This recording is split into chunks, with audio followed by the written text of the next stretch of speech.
to stop what you're doing and listen. Hello and welcome to episode 37. I am MOSH, and today we got some Tokyo Game Show stuff and some music stuff and some other stuff. If you could believe it, I couldn't. Right off the bat here though, I want to mention the new Red Dead Online update real quick. So I was thinking about doing guides, but that's kind of difficult because the collectibles for the collector role, their spawn points are random. And not only are they random, but they change every single day. So each thing has multiple spawns that it could be at. So basically if I were to make a video saying, hey, this spawns here, and this spawns here, and this spawns here, it's going to be irrelevant the very next day. So that's why no one's really making guides on this stuff. And I get why Rockstar did that, because when you collect all the collectibles in a set and you sell them, you make a good chunk of money. And then all that stuff goes back in the world and you collect it again and you resell it again. So if they all had fixed spawn points, you know, the coins sell for the most, so people would just go collect the coins, sell them, collect them, sell them, just do that all over and over and over again, because they'd pretty much just memorize the spawn points. And, you know, Rockstar doesn't want that, so it's got to be random. So that's why there really aren't any guides out there. But there is a subreddit called Red Dead Collector, and people basically are just throwing up locations for different things every day. So if you're looking for something in particular, go over there and maybe you'll find it. I might make a video on some tips or like essentials for each role, because there are some things that people might not realize. Like just quickly, for the bounty hunter role, you don't need reinforced lasso. That is a waste of $350. If you don't want your target to try to escape, just knock them out. Just lasso them up, kick them a few times when they're on the ground. When the knockout thing appears, throw them on the back of your horse and you're good. They're not going to wake up. Also, you should run down the clock. The longer you wait to finish a mission, the more XP and money you get. So I usually wait till the last 30 seconds or so. For the trader role, you gotta do your own resupply missions. You can buy supplies for $20. Don't do that. Just go do the mission on your own, because you get 1100 XP for it. You get 500 XP for yourself, and then you get 600 XP for your role. And the Outlaw Pass and Membership Club, it takes 1000 XP to level it up. So that's one free level up each time you do that. Also, I recommend doing the shorter deliveries. So there's like a shorter route and a longer route. If you do the shorter route, you can stay in defensive mode.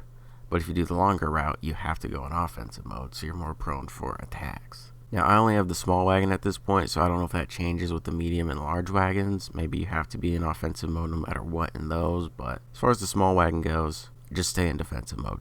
And you want to get perfect carcasses. Carcasses will give more materials than pelts will. And of course, the quality of them is also a big factor.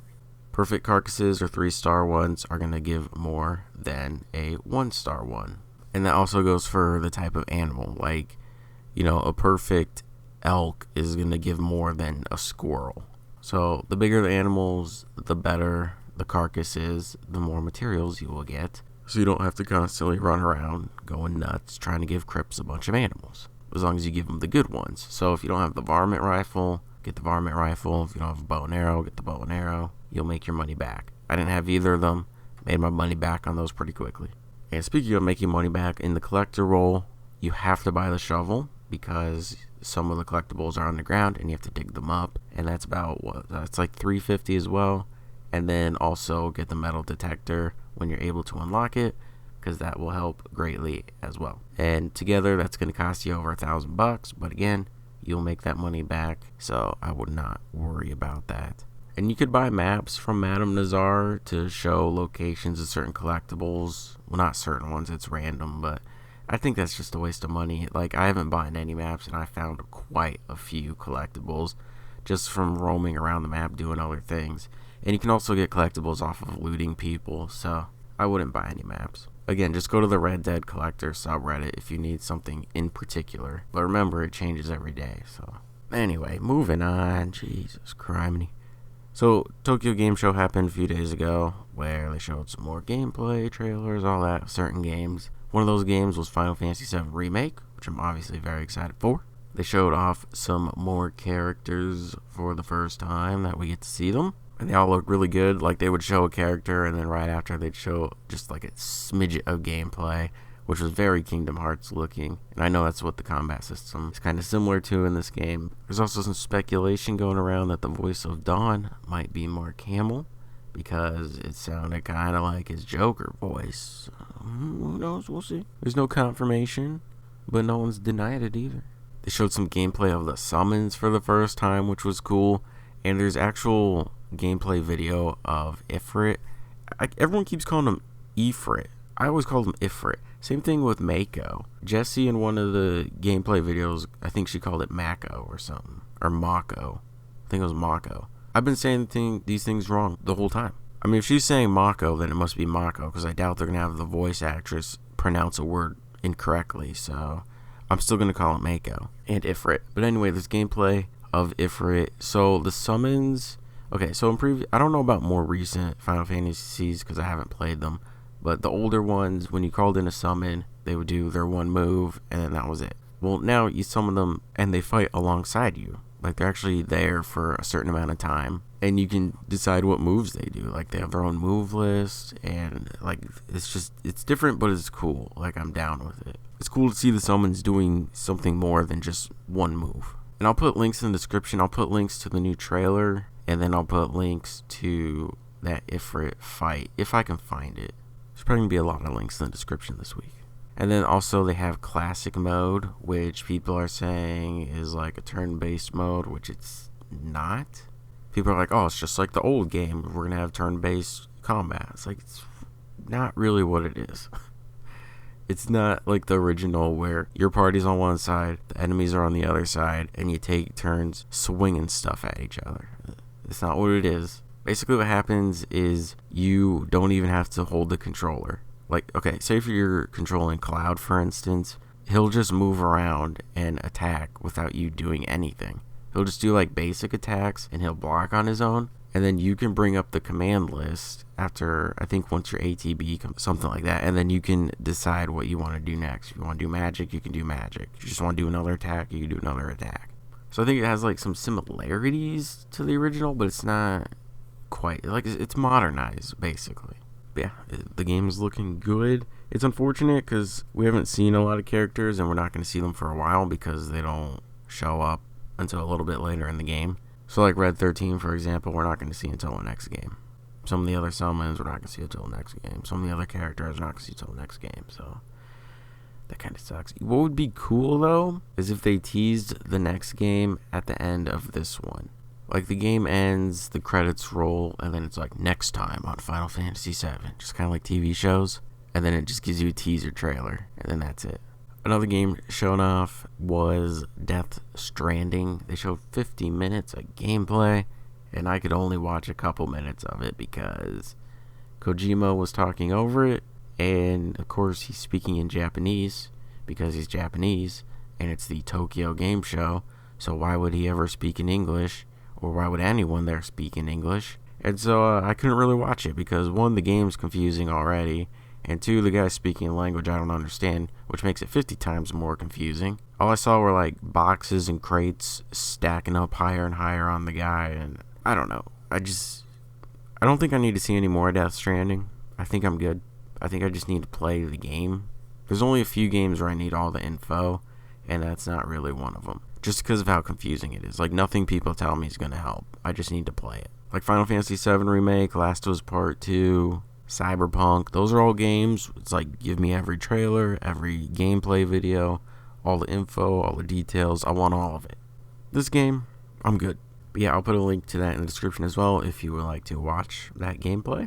The other thing shown off a little bit more was the Resident Evil Project Resistance game. So we actually saw a little bit of gameplay this time, and it's basically what everyone thought it was. It's a 4v1 multiplayer mode. 4 people try to survive, and then there's a mastermind who is trying to kill them by setting off, doors and zombies, liquors, controlling Mr. X, all that stuff. And they showed off the 4 characters. So you have January, who is the rebel-looking woman who doesn't want to be here, but somehow ended up here. You have Samuel, who his friends probably call him Sammy, and he's the school jock, probably plays varsity football. Then you have Valerie, who's the geeky girl, who's the brains of this survival operation.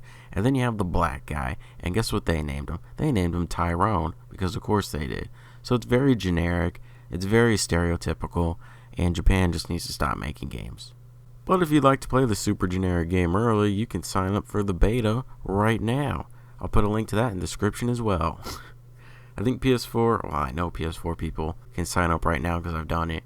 I think Xbox people have to wait a little bit. So if you go to that page, it'll show PS4 first, and you got to scroll down a little bit more for Xbox. But, you got to sign up for a few things. You have to be a Resident Evil ambassador, which I wasn't. So I had to sign up for that. But then when I went to go sign up for that, it's like, would you like to sign up using your social media accounts or your Capcom account? It's like, well, I'm not doing the social media accounts, so I guess I'll do a Capcom account. Well, I didn't have a Capcom account, so I got to create a Capcom account. Then I got to create a Resident Evil ambassador account just to sign up for this stupid thing. Link in the description. I hope they bring in more characters, though, because these four are just, like, come on, man, really? Why don't you bring in actual Resident Evil characters? That'd be way cooler. And I'm sure you can customize these characters full of microtransactions. That's the whole point.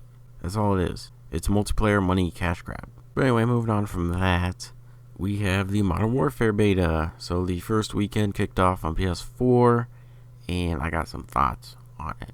So there are doors. Usually in Call of Duty games there are no doors. Everything's just doorless, or the door's already open and you just walk through it. Well, in this game you can open and close doors, or run through them, or melee them open, whatever your preference is. You're probably thinking, what's the issue with that? The issue with that is most people run through doors, and if you have a claymore, you can just put it on the other side of the door, and then when people walk through it, they blow up. This ruins the flow of the game. Just like every lethal equipment that sits on the ground, it ruins the flow of the game. That's why they were removed for a few games, and then they brought them back. I should be able to run around a map carelessly without worrying about stepping on something. I should be able to run through doors with no issues. Now I gotta sit here and slowly walk through every little door, staring at the ground, making sure there's no claymore or proximity mine, bouncing Betty, whatever's sitting down there. It's stupid. The maps suck. For the first few days there was no mini-map, and then everyone complained about it. So then they brought the mini-map in, but guess what? If someone shot their gun, they didn't show up on it. So what's the point? What's honestly the point of having a mini-map if people don't show up on it when they shoot? We beta tested this, because when it comes back this week, that mini-map's going to be in the game, and it's going to be completely normal, and some other things are going to be fixed. So to all the Xbox and PC people, y'all welcome. Because this first beta test was not good. It was boring. I left and just played Red Dead. You think I'd be super excited to play this new Call of Duty? I was like, it's whatever. It's honestly just whatever. The map sucks so hard. Oh my god. The night vision mode was interesting because everyone gets a laser sight and you basically hip fire with the laser sight. Well, you aim down a little bit, but you're using your laser sight. You're not actually using your scopes or anything, or iron sights or anything. And then they added in the realism mode, which was also interesting, where they completely removed the HUD and hit markers. So you gotta really be paying attention to the person you're shooting at, and don't stop shooting until you see them fall over dead. The one cool thing though is you can change your in-game name, your display name. You can have it be, well, not anything you want, but pretty much mostly anything you want. So it doesn't have to be your PSN or Xbox gamer tag. Basically, if you go to callofduty.com and you change your forum name that's linked to your account, your forum name will be your in-game name. I just hope this next version of the beta is better. They're going to be adding in the 32 versus 32 ground war mode, which I'm very much looking forward to. It'd be cool if they do a featured mode in that, because Black Ops 4 Treyarch does featured modes every now and then. What if they did a PlayStation versus Xbox mode? 32 PlayStation people against 32 Xbox people. You want your team to actually play, that's how you get your team to play. That's why I told people they need to relax on this game. Everyone was praising this in the 2v2 mode. I was like, it's just 2v2. We haven't even seen the full game yet. And now that the beta has expanded more, you see all the complaints coming in.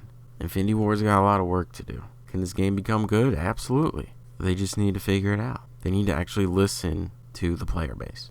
That's all I got for that. We're moving on. It's that time of the month. The best-selling games for the previous month, which would be August of 2019. Coming in at number 20, if you guessed Assassin's Creed Odyssey, you were correct. Number 19, The Dark Pictures Man of Medan. 18, New Super Mario Bros. U Deluxe. 17, Marvel Ultimate Alliance 3, The Black Order. 16, Super Mario Party. 15, Age of Wonders, Planetfall. 14, Call of Duty Black Ops 4. 13, Red Dead Redemption 2. 12, The Legend of Zelda Breath of the Wild. 11, Marvel Spider-Man. 10, Astral Chain. 9, Tom Clancy's Rainbow Six Siege. 8, Mortal Kombat 11. 7, Mario Kart 8. 6, Super Mario Maker 2. 5, Super Smash Bros. Ultimate. 4, Fire Emblem Three Houses. 3, Grand Theft Auto 5. 2, Minecraft. And number 1, and still your best-selling game, Madden NFL 20. Dude, Nintendo cleaning up this list.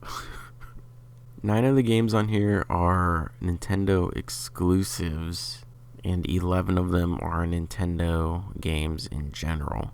Is Madden on Nintendo? I don't know. If it is, it's 12. If it's not, it's 11. I don't see why they couldn't put sports games on Nintendo. I don't know. Anyway, the one thing to mention, though, is that Control was not on here. But I heard that Control, I think the digital sales were not being counted for, or something was off about it. But yeah, that's one of the bigger games that just didn't make the list. Who will reign supreme for September? So, Ghost, last week I was like, hey, Ghost is supposed to release 2 new songs this month. I don't know what's going on. Where are they?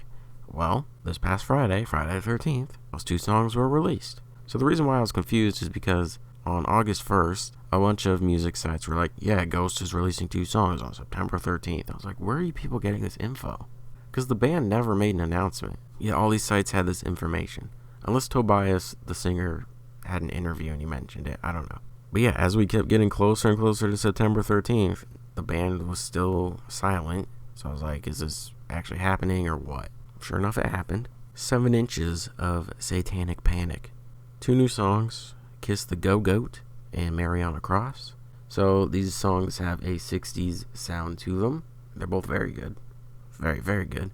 And the reason behind this sound is because Ghost, there's a story with this band, with the characters that have been created.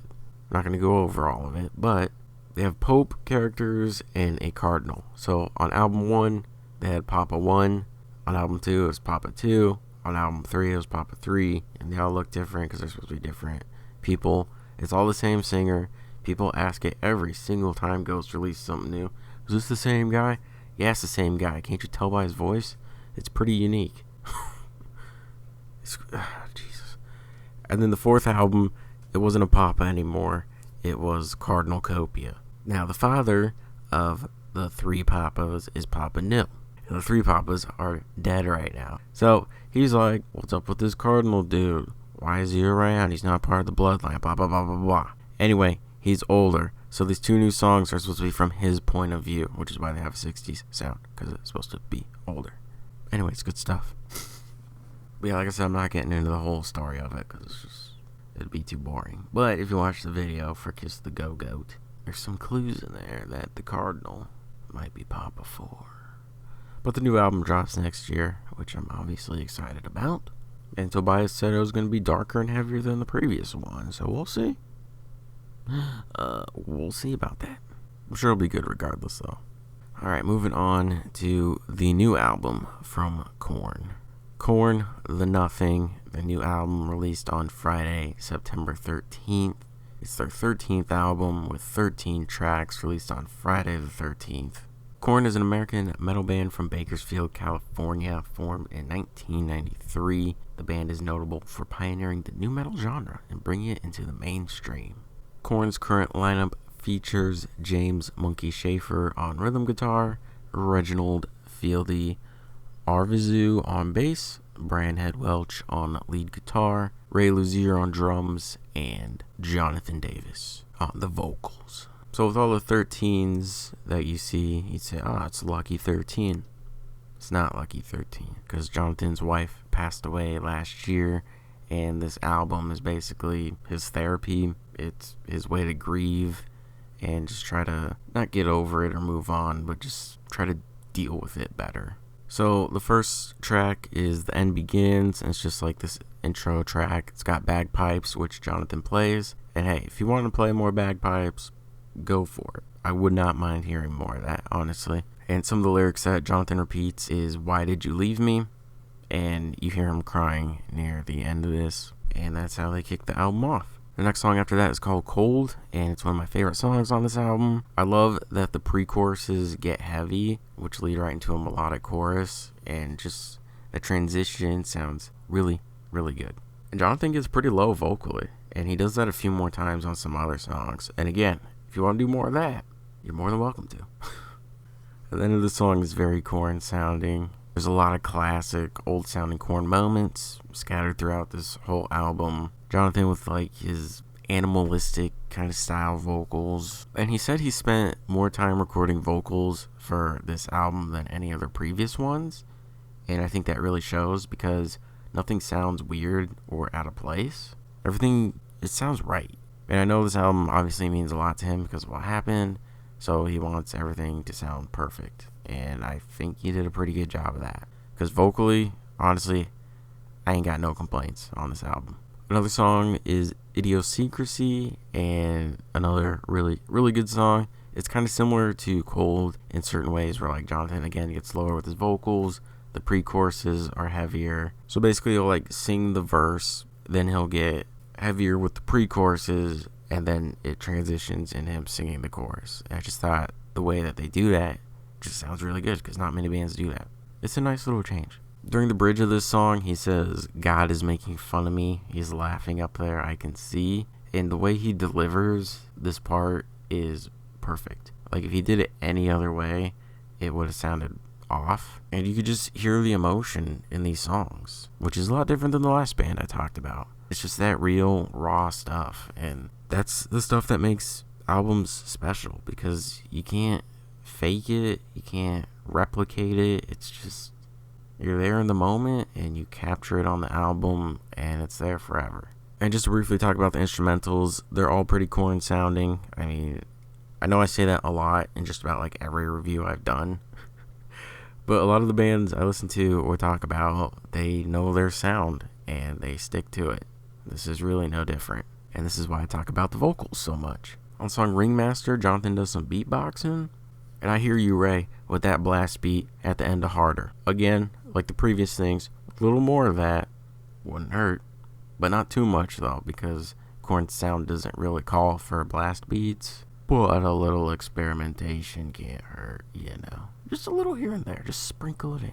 And then the last track on the album is called Surrender to Failure. And again, some of the lyrics, "I would do anything to bring you back to me if only God would let me turn back time." He then follows that up with "I've failed," and he's crying again. So the first track and last track he's crying. So that's how they open and close it. And you could tell, obviously, he feels, I don't want to say responsible for his wife's death because he's not. She died of an accidental overdose, so it's not his fault. I'm sure when he says he could turn back time, he would do things differently that wouldn't lead to that. Because, I mean, I don't want to get too into it, but I think there was like they had like a fight or a restraining order or something went down, and then she got emotional and just too much, and she ended up dying. So obviously if he could turn back time, things would be different. But saying he failed, like, I feel like it's a little too harsh because it's not his fault. Like, he's not to blame, but of course he's gonna blame himself. Again, hopefully this album helps him. I feel like this album is a continuation of their previous one, The Serenity of Suffering, but more emotional. So if you like that album, you're gonna like this album. And really, if you're just a Korn fan in general, you're gonna like this album. It's been 25 years since they released their first album, and they're still putting out quality stuff. I mean, their early stuff's kind of hit or miss with me, if I'm being honest. But this album and the previous one are like right up my alley. I love both of them. So if they continue with this kind of sound, like I'm good to go. So I will give this album a 8.5 out of 10. Very, very good stuff. Like I said, hopefully this album helps Jonathan with the loss of his wife. He's always seemed like a pretty good guy, so I'm wishing him nothing but the best, as well as his kids. Also, their last 4 albums all start with the word "the." So you have the path of totality, the paradigm shift, the serenity of suffering, and now the nothing. And that's just a dumb little fun fact that I threw in. Hooray! Anyway, there will be links below if you would like to listen to this album. And that is all I got.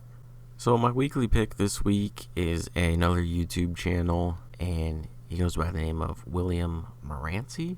Anyway, he does a bunch of song mashups, and some of them are really good, really entertaining stuff. So if you want to hear, like, just looking at the recent videos, he has Crawling by Linkin Park, but it's actually My Heart Will Go On by Celine Dion. Britney Spears' Toxic, but it's Changed by Deftones. He's done Tool and Taylor Swift mashup, which was interesting because he did that 3 weeks before Tool's album came out, or 3 weeks before they were crowned #1 and dethroned Taylor Swift. So it's almost like he knew. Yeah, if you just want to see some weird song mashups, then link in the description. And for my weird story of the week, we have a teenager whose memory resets every 2 hours. A teenager wakes up every morning thinking it is June 11th as her memory resets every 2 hours after she was kicked in the head. Riley Horner, 16, has no recollection of the day she suffered a traumatic head injury after she was hit by a student crowd surfing at a dance. She has woken every morning since believing it is still June 11th, the day her life completely changed. The former athlete and student from Illinois now has to keep detailed notes and photos with her at all times and has a 2-hour timer set on her phone. Every time the timer goes off, Riley reads back over her notes to remind herself of everything she's just learned but forgotten, including where her locker is. The teenager's mother said doctors have told her there's nothing medically wrong. The doctors told us that she might be like this forever, and I'm not okay with that. Well, I wouldn't be okay with that either. The family are hoping to get a diagnosis from someone who knows a little bit more by the time it has been 6 months since the accident happened.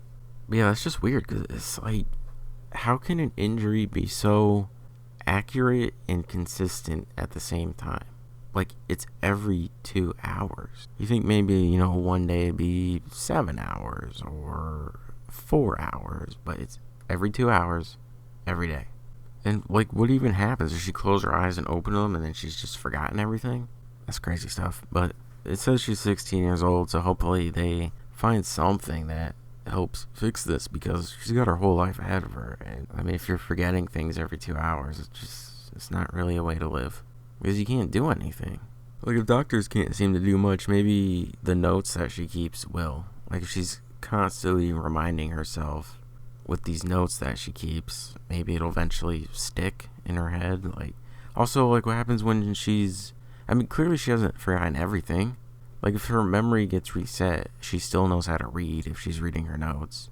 She still knows how to talk. She still knows how to walk. So she still remembers how to do important things. But, yeah, maybe just keep going over notes and it'll eventually stick. But, all because she got kicked in the head. That's just one of those freak accidents. Because there's people that have fallen from, like, tall buildings and nothing happens to them. Like, they just walk away fine. And this girl gets a little kick to the head and her memory's just completely out of whack. Anyway, that's going to do it for me this week. So, thanks for listening. Thanks for hanging out. And I will talk to you guys next week. What are we going to talk about next week? I have no idea. I don't know anything that's happening this week. Video game wise or music wise. Oh wait, no, never mind. There's a music thing happening. Never mind. We got at least one thing to talk about. Anyway, talk to you guys next week. Later.